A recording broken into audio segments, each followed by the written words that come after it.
Wall Street Journal columnist and author Bill McGurn. Bill, we love having you on the show. Bill, what do you make of this? This is a rare move. Republican Senators Mitt Romney, John Cornyn, J.D. Vance speaking out against Manhattan DA Alvin Bragg. Basically, this is a highly politicized prosecution of Trump in the hush money case. Senator Mitt Romney said Alvin Bragg, quote, made a poor political choice. This will not move the needle with voters. Senator John Cornyn called the case, quote, untenable. Senator J.D. Vance called it, quote, preposterous. What do you say, Bill? I say they're saying the obvious, right? Everyone knows what this is. It's a farce. It never should have been brought. It was based on a misdemeanor where the statute of limitations that's expired, and they tethered it to federal law to come up with these 34 felonies.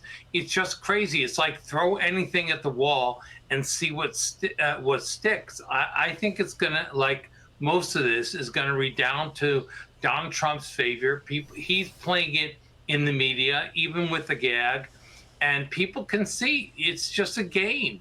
I think the New York legal system has been permanently tainted by this kind of thing. If it was anyone else but the name Trump, it never would have been brought, this case. Yeah, you know, what Senator John Cornyn is agreeing with you. Senator Cornyn saying he's baffled why Bragg brought it in the first place. The statute of limitations long since expired. Bragg waited 7 years before the election to bring it, and he scotch-taped an unindicted campaign violation to a state books and records misdemeanor. The DOJ FEC already dropped it. You know, here's the thing. Where is Alvin Bragg's proof this changed the 2016 vote count? Where is Alvin Bragg's proof that this basically stole the election away from Hillary Clinton? Yeah, I mean, look, it's a political prosecution. There's no secret why they did it. There was, remember that movie from the 60s, It's a Mad, Mad, Mad World? Had all these stars, and they were in this race to find a golden pot of money, a suitcase of stolen money, and it was a comedy. But this is like a tragedy. They're twisting the legal system just to go out get Trump, and it seems to be a competition among prosecutors about who can be the most outrageous in this effort. I think so far, Alvin Bragg is winning that. Yeah, I think your colleague Kimberly Strassel said it's a charge in search of a crime. I love that movie, by the way. Ethel Merman, Buddy Hackett, it was great. So, there's also constitutional issues.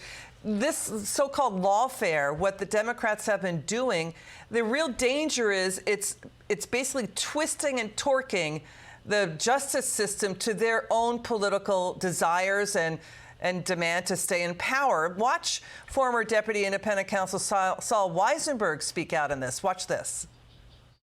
This gag order is clearly overbroad and violates the First Amendment. But there's some case law indicating that because it's a judicial order, you still can't violate it. It's really terrible, this order, I believe, because I think it impinges on Trump's core First Amendment rights to comment about the case. No, he can't intimidate a juror.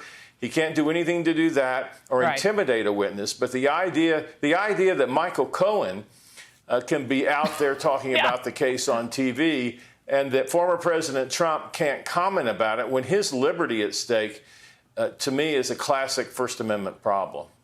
Classic free speech problem. You know, legal analyst Greg Jarrett said, quote, the most corrupt aspect of Bragg's case, he still has not identified what underlying crime Trump allegedly committed.